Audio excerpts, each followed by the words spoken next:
Okay, Donte, thanks again for joining us, and we'll ask you for some opening comments, please. Good morning, everyone.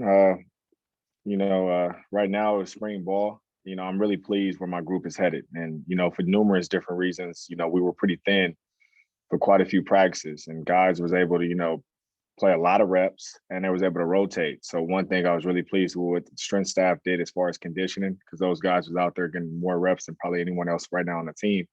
And they were never tired. They never complained. They just kept going and going. So I'm pleased from that standpoint. I'm pleased with the amount of plays that we're making on the ball. I mean, a lot of them, we're getting interceptions, but at the same time, we're touching a lot of balls that I think we should pick. So, we're going to continue to work ball drills to make sure that a lot of those 50-50 balls we're coming down with. So I'm pleased where our group is headed as a whole. I'm looking forward to some of the guys, I guess, coming this summer just to add more depth to what we have. And I'm fortunate right now to a lot of these guys that were out for different reasons are starting to come back right now.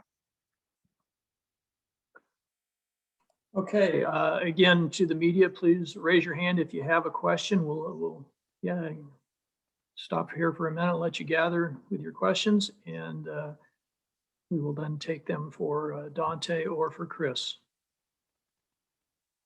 First question will come from Eric McKinney. Donte, going to ask you to talk about Chris here. I know you can see, but where did he need to go kind of this offseason and coming into this year? Where could he take his game, I guess?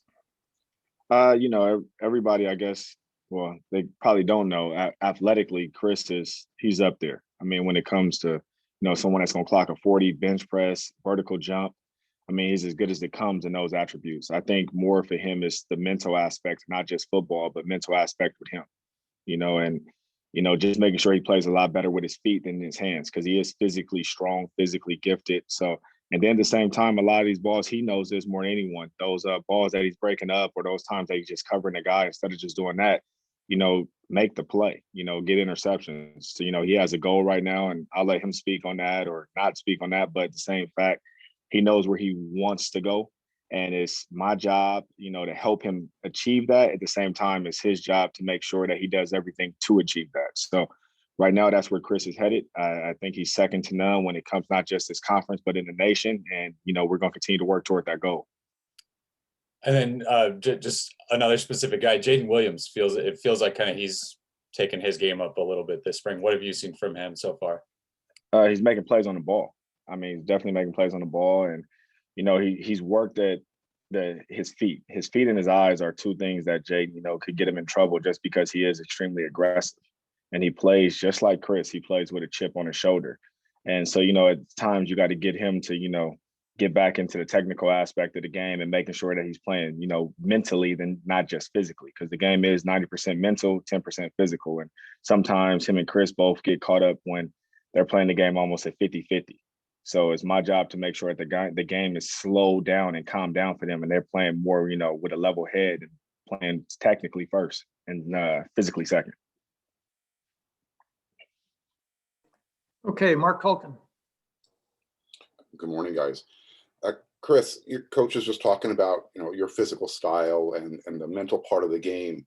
Part of the culture that's really showed itself is on defense and how physical you guys have been playing.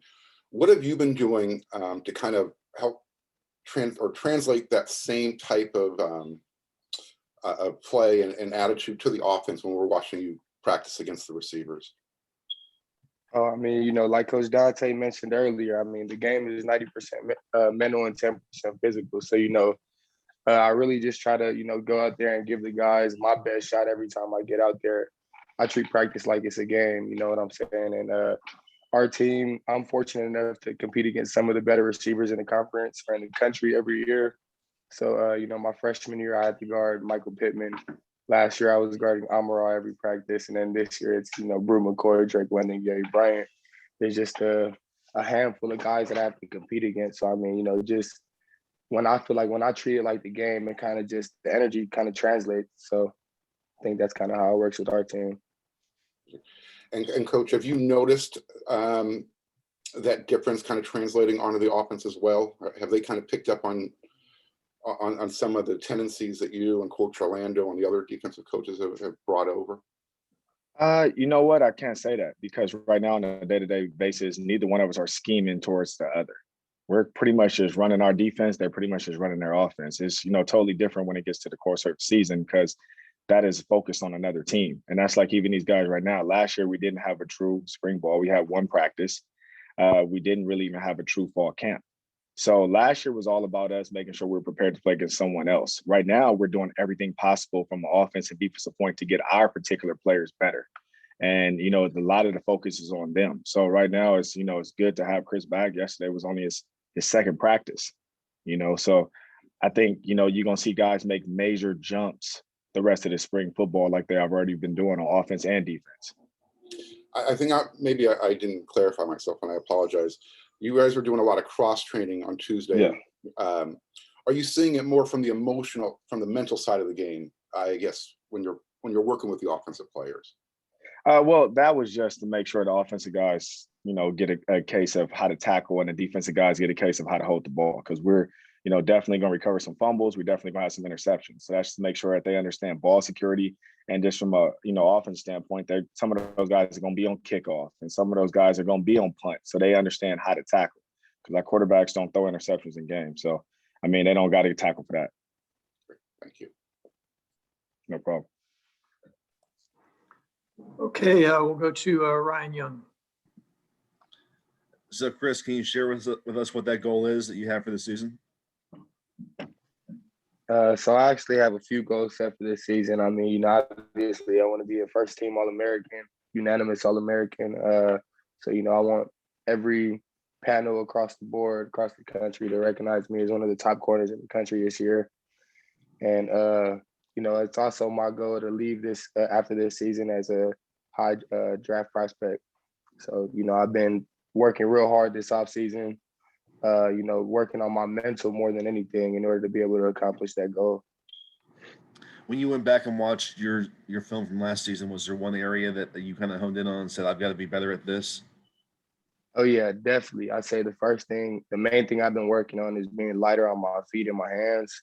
I feel like I had a tendency to, I've always had pretty good feet, but I've been a little over physical with my hands at times. So that's been my main focus, along with, just making plays on the ball. What I've came to realization is that, I'm a pretty long corner. So if I just, try to catch the ball, I think I've always had like a kind of a bad rep of just not making plays on the ball, kind of just, having a lot of pass breakups. So this year I definitely want to make a lot more plays on the ball, get some interceptions. I'm looking at getting 5 this year. So those are my 2 goals. Good stuff. Thanks. Okay, we'll go to Ryan Karchi. And Donte, can I ask you, if you're not speaking, to keep yourself on mute so we don't hear some background? Okay, Ryan Karchi. Hey, Donte. I know you talked about Jaden Williams a little bit, but we've seen Isaac Taylor Stewart playing quite a bit with that first team defense as well. What have you seen from him, and where do you feel like his game needs to take that next step? He's one of the guys that I feel is taking the next step every day. Every day he's getting 0.5% better. And, he's starting to make plays on the ball. And, he has some things that's going to help him, especially when it comes to his vision after spring football. But he's just making sure he pays attention to the details. It's the little things for him, whether at times he gets a little lazy with his technical aspect, at times he plays too high, at times his feet cross over. So the biggest thing for him is consistency. When it's consistency, like everybody saw when he was in high school, like even at the opening, he has all the attributes that you would want at that position, but it's the consistent basis that kind of, throws him off a little bit. 2 plays that are really, really great aren't, that's not good enough. It has to be able to be for a whole game. So that's where, we're working at right now with him. And then a question about your other number 6, Joshua Jackson. Obviously made the transition from wide receiver to cornerback. What's been most natural for him in that transition? And maybe what's been the most difficult part about changing positions like that? Well, everybody naturally always is able to go forward. So that's just a natural movement, just walking, running, everything. So for him, everything is a flip to go backwards.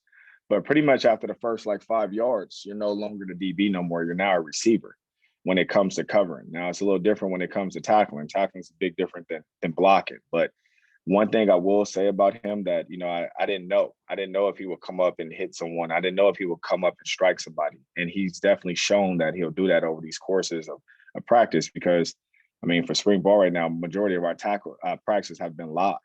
So he's definitely showing a physicality that I didn't know he had. But at the same time, everybody knows when the ball's in the air, he's a receiver. And he's going to definitely make plays on the ball. So that's one thing that I haven't really focused on with him is everything else of learning the technical aspects of how to be a DB and taking the things that he already knows about offense and flipping them to make sure his brain is working defensively. Adam Grossbard. Chris, you guys are going to get to play in front of fans at the Coliseum on Saturday for first time in a long time. Just what are your thoughts on that? And are you guys talking about that in the locker room? Oh yeah, no doubt. Obviously last season was a little different, just not being able to see my parents and all the Trojan family in the stands. So it'll be really exciting to, be able to look up and see my mom and dad, little sister in the stands this weekend. And it's definitely something that the rest of the team is very excited about too. It's different when you have your support, your support system there supporting you. So I think everybody's really excited about that. It should be a really fun time.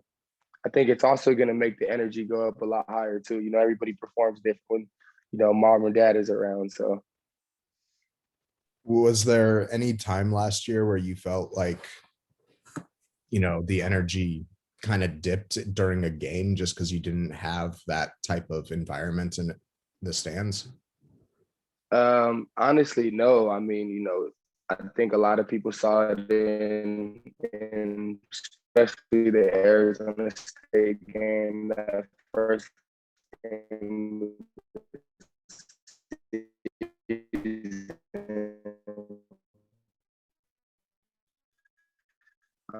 This team is definitely self-motivated. It doesn't, we're all together. It's kind of just like, this team's really self-motivated.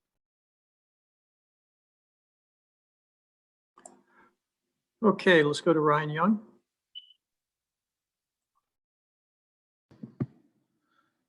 Donte, have you seen enough so far to kind of have a sense for that other cornerback spot and who's going to be your main guy? Is it going to be ITS or does he still have to prove more to you?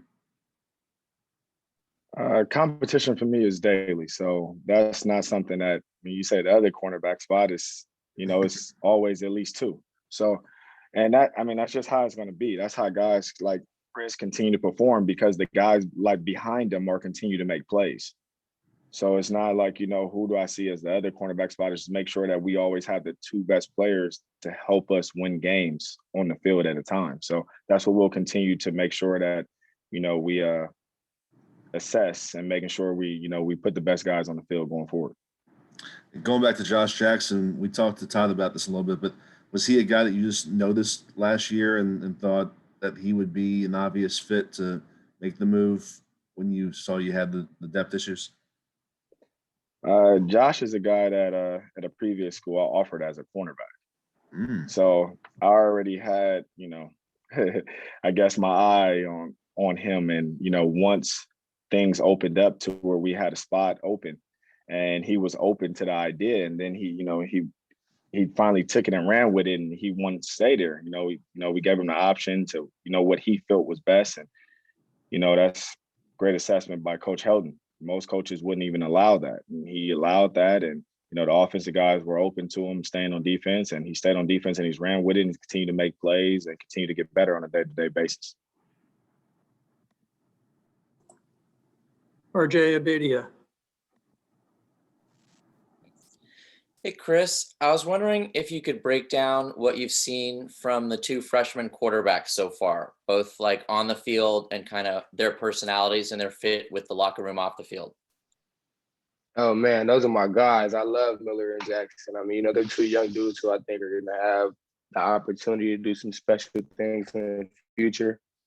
As far as arm strength and accuracy, Jackson has a very strong arm. He's made some throws that I've been like, damn, I didn't think the ball was going to get there. He's making that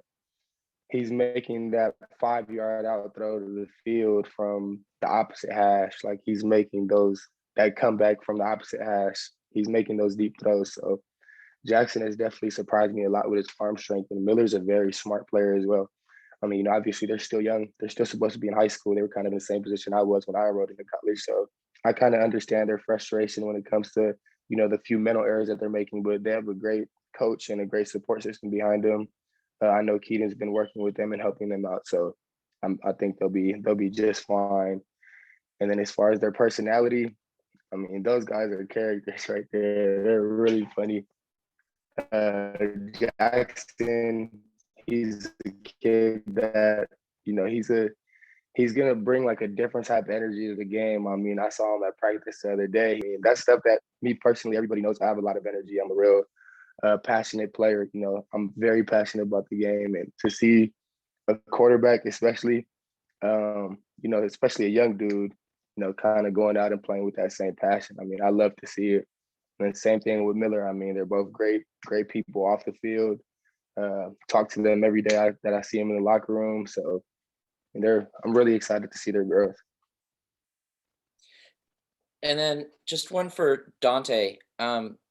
This recruiting cycle has been such a different experience for the kids in the 22 class. Can you just talk about kind of the way you've seen it impact them versus what would happen in a normal year, and the way it's impacted you guys as a staff?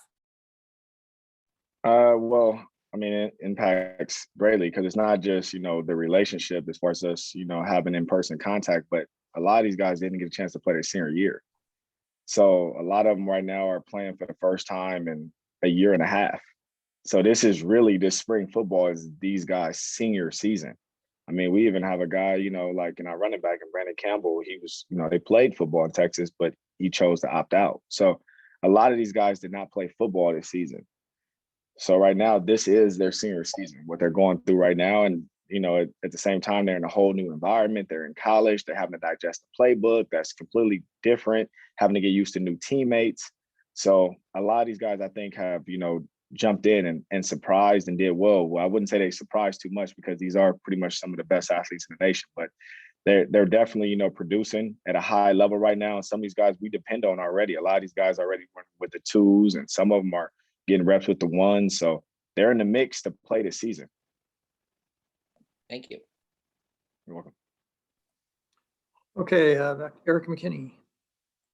Donte, we've heard from some of the other assistant coaches about how spring ball is different than fall camp in terms of what you're trying to get out of it and instilling culture. About halfway through, what's your sense of kind of how the defense has taken to that, and what you've seen from those guys in that regard?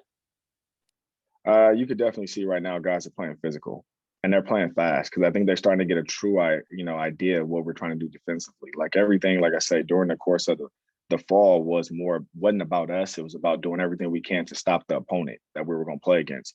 And now we're truly learning the in and outs of our particular defense.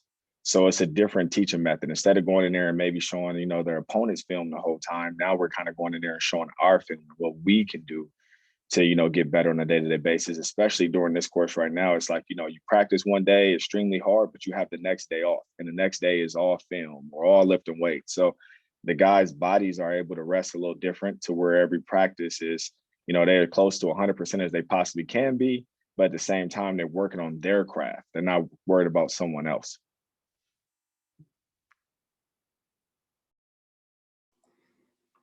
Okay, a reminder, raise your hand if you have any questions. RJ, we'll go back to you. I just had a quick one for Chris. I think your Bosco Braves have a pretty big game this week, and I was just curious, has talk about that game happened inside the locker room? Because I think you got some guys from both schools, right?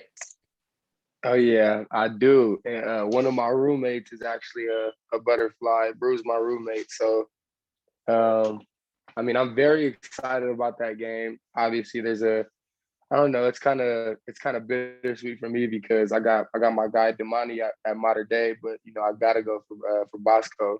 So obviously, I'm wishing everybody a great game, especially Damani over at Mater Dei. But I think my Braves are gonna go out there and handle that. But everybody's been excited about it. Like you mentioned, got a lot of Bosco kids, a lot of Mater Dei kids on the team, a lot of Trinity League kids in general. So I'd say you know, not even the kids that went to Orange Lutheran Servite on the team, they have, you know, equal enthusiasm because everybody knows it's the best game of the year. So excited about it. Thank you. Ryan Young. Speaking of being roommates with Brew, you know, you mentioned you're a very passionate player, and we've seen that. We've seen you and Brew go at it in practice before, not the spring so much, but in the past. What's that dynamic like when you guys are intense on the field and you go back and your roommates off the field? Oh man, Brew's my brother. So I mean, you know, obviously we compete, but at the end of the day, it's all love. And, you know, me and Brew leave it on the field. So we go out there, we compete, come home and eat lunch together or eat dinner together. So I mean, you know, it's never really been a problem with him. Even in high school, before me and Brew kind of got this, like, it's a real brotherhood with me and him now. But even in high school, when it was more of like a competitive atmosphere, it was the same thing. I mean, I just always had a certain level of respect for him, and, you know, vice versa. So it never really, our chemistry never really got broken up because of competition. And given your stated goals that we discussed for the season, kind of tell us what it felt like to close practice the other day with that big pick in the end zone. Oh man, it felt amazing. You know, the energy at practice was crazy, and, you know, I just look forward to making a lot of plays like that this year to be able to help this team, you know, win some games. I think we have a very special team this year, so I'm just excited to be able to do what I do and do my part. Okay, I don't see any more questions. So Donte and Chris, we appreciate you taking the time to join us this morning. And to the media, thank you also. A reminder that we do have our spring game. Starts at 1 o'clock on Saturday in the Coliseum. We hope to see you all there.